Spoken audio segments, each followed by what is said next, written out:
So this podcaster thought it was funny to mock Native Americans using stereotypes, saying we were conquered and that we never did anything with the land. Check it out for yourself. White people. How?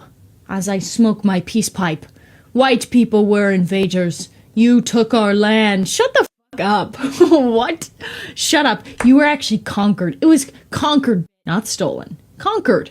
By the way, it wasn't your land. You never civilized. You never made any cities. You didn't make any towns. There was no civilization until the settlers came in and did what white people do best. So we didn't steal your land. It was conquered. And we actually bought it because white people are nice. We gave you the option, you know what? We'll give you some treaties. You know what?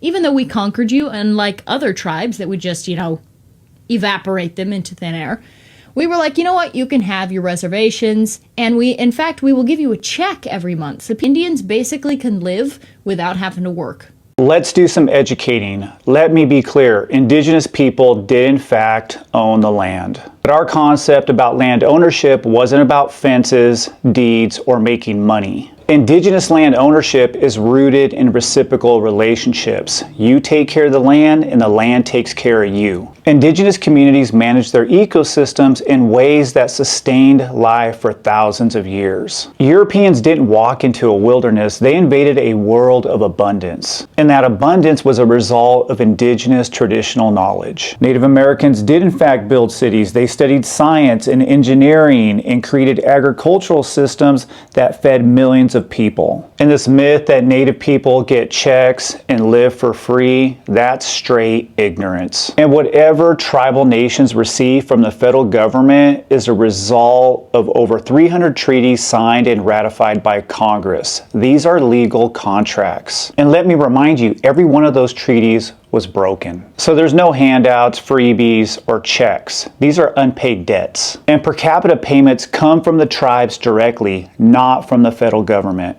And it's wild this kind of ignorance still circulates. I live in a country where Columbus Day is still a federal holiday. This is a man who unleashed genocide, slavery, and death. This is why Indigenous Peoples Day matters. It's a chance for us to educate and debunk these harmful stereotypes, to show the beauty and resilience of Indigenous cultures, the very cultures this country tried to erase. So before you mock Native people for clout or clicks, remember this. You're living on stolen native land. And Indigenous people were never conquered. No ignorance, no colonizer myth will ever change that.